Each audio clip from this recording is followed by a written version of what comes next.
Hello, I'm Michael Mayer from VocalWisdom.com, and in this video I want to talk about the concept of belly breathing. You may have heard this term, and if you haven't, I'll explain what it refers to, but it should be pretty obvious. Belly breathing is a pretty popular concept because it's a really kind of simplified, direct way to get our attention onto basically the more correct area to experience our breathing, our inhale, exhale. I've heard it, obviously used a lot with singers, but I also have come across the concept with athletic training and such because breathing, how we breathe affects our nervous system and the kind of the state of being we're in. So real basic kind of description of what I mean by that is that we if you've ever heard of fight or flight, this panic response that our nervous system goes into sometimes when we're under like stress. And if you think about being in a performance, going on stage in any sort of situation, there's quite a bit of stress that our nervous system interprets from that, and we do find ourselves at risk to going into fight or flight. And what we associate that state of being with is breathing high, and this sort of what I call a panic breath, right? Clavicular, high chest breathing. Now, we as singers, we are pretty familiar. We should be pretty familiar with that being something that's discouraged. Usually, it's discouraged for the obvious reason that that breathing is very difficult to coordinate and control, and it really doesn't interact with the voice very well. But it also, because it is because of this state of being, fight or flight panic response that we have, it really puts us into a bad state. So I know that a lot of athletic coaches and trainers will talk about belly breathing to help their athletes stay in more of a more calm state. Now, there's terms for this: sympathetic, parasympathetic, but basically what we need to remember is panic and calm. Obviously, calm is going to allow us to be more effective in the skills that we're doing. If we panic, we lose a lot of dexterity, we lose a lot of fine motor control, which happens in stressful, stressful sorts of situations like that. So calmness is going to give us the ability to stay more coordinated. And in a lot of ways, vocalization is a pretty fine motor control sort of thing. Now, ideally, we're teaching ourselves to keep things fairly simple, more gross motor control sorts of ways to approach the body, and that's what I want to talk about with the belly breathing, is learning how to do this in the most effective way, and for our purposes. Our purpose is to figure out how to get our voice to function most effectively, most efficiently. And so that's the bottom line. So I'm not interested really in adhering to any particular technique because I want to still be a member of that technique. I'm interested in figuring out what's natural, what fits into natural behavior. It may not be literally natural behavior when we're doing it because we're doing it for a sort of contrived reason, vocalizing music, singing musical ideas, musical expression. But if we can kind of keep it connected to natural behavior, I believe that that's going to be what's going to give us the best, most effective, give us the best result and the most effective way of doing that.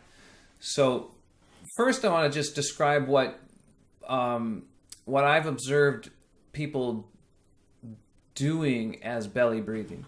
So belly breathing, if this is a new term, basically what it's referring to is you've got your belly here, and that you're experiencing the act of breathing, inhaling and exhaling, in the belly region versus up here or with just the rib cage. Now, what often happens when we're talking about belly breathing and we observe belly breathers is, in order to experience it more, right? The typical more is better sort of mistake that we often fall into. We make the belly really big. And see, right now, I'm not even breathing and I'm making my belly big.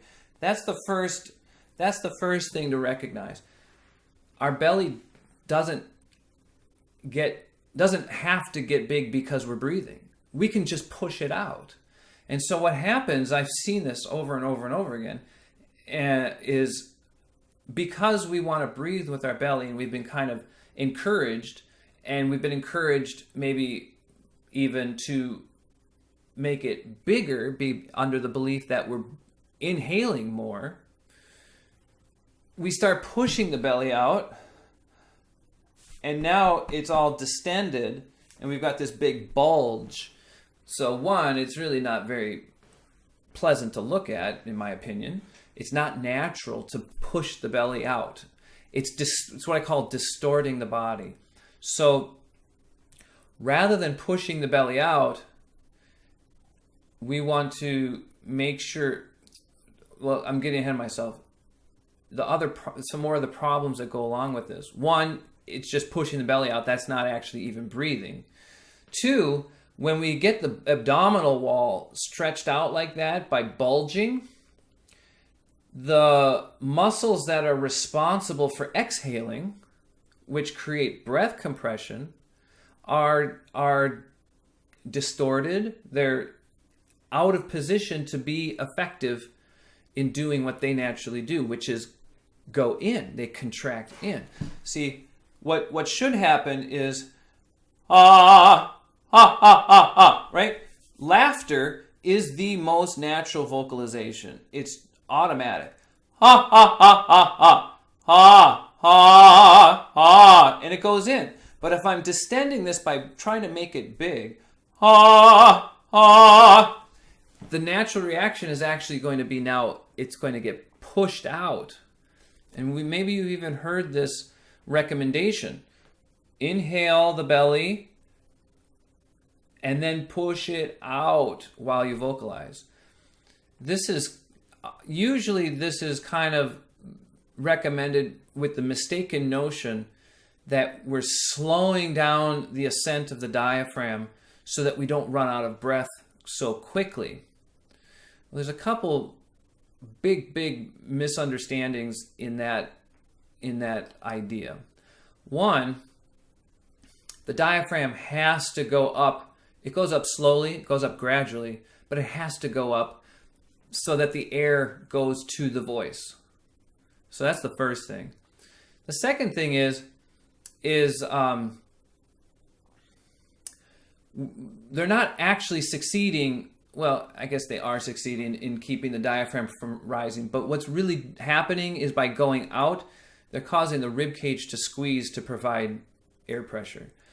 The voice has to have air pressure. It has to have, which it gets from the breath. It gets from the breathing. So the voice has to have air pressure in order to vocalize. And so if you're not going to give it to it naturally by having the abdomen go in and the diaphragm go up and have a natural exhale gesture, then it's going to do it by pressing the rib in the chest and the rib cage down. It just has to. It has to have air. So we're not actually succeeding unless we and you can hear that the voice just is not being fed, and so it's not free. That's the bottom line, is that the voice is not vocalizing freely because we're doing all kinds of interference, right? We're not doing anything that's improving the situation. We're interfering by going against our nature. So what I want to do is just kind of give a demonstration of what we should think belly breathing is. At least what I feel we should. You don't have to believe me if you don't want to, but so when we breathe, the first thing is our rib cage should not be collapsed. It needs to be in a kind of a stretched out, more open, uplifted sort of thing. And this goes right along with positive emotions, the emotions to express and being joyful and expressive. And so when this is lifted up, look at what happens here. This is much more flat, and then the belly aspect is that we experience the action of the diaphragm here. Some people even used to call this the diaphragm. Some people still do call this the diaphragm, because this is where we experience what happens when the diaphragm descends. So the rib cage is stretched open. This then comes out a little bit because underneath and inside of here kind of gets dense. It gets more dense because the diaphragm descends. It's not about how much it comes out. That's the key thing to understand. The more it comes out does not mean the more air you brought in. It just means it's the more that you're distorting the body. Because the more it comes out, the more the ribs close. And if you understand that how much air you bring in is relative to how big the chest cavity is, all you're doing is you're just trading volume from the walls to the floor. So the walls are closing in order to make you feel like you're making the belly bigger. It's just trading. It's not really increasing. So in order to really keep the chest cavity in its greatest volume, the rib cage has to be in a fairly open. These are the walls of the chest cavity, and the diaphragm is the floor of the chest cavity. So now it's a much less, but still upper abdominal focused action.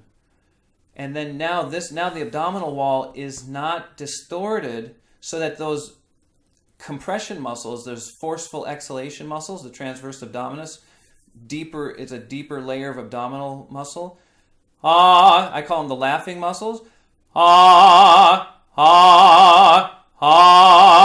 They can engage naturally because they're not being distorted. Whereas if we make the belly big, and you can hear how the tone quality is duller because the vibration of the voice is being negatively affected. And it's also putting a damper on the resonator because it's pulling things down rather than keeping them open. Okay, so that belly issue, how it affects the rib cage, is affecting the openness of the vocal tract. It might feel open on the lower end, but it's not open on the upper end. And so we want to be open all the way up and down. Rather than You can hear how it has a heavier, darker sort of quality to it. In my ear, it's distorted, where has depth still, but it's also open, high, has a lot more brilliance, brightness, and intensity. And it's not about what my voice sounds like, it's what your voice sounds like. Your voice, those qualities are going to be significantly different. And it's that intensity of brilliance along with depth and openness that makes the tone carry in an acoustic environment, right? When we're in a theater, we're in a concert hall, if we're singing with an orchestra, that is the quality that kind of is different. It's unique to the voice, to the vocal instrument. It's different than any of the other instruments in the orchestra, so that's what makes us audible, is that we have our very own band in the frequency range that allows us to be heard, even if we're not singing that loudly. It can be still audible. So that's about getting the right acoustics. So it affects everything. So we want to also, going back to that first thing about the state of our nervous system, right? Our nervous state.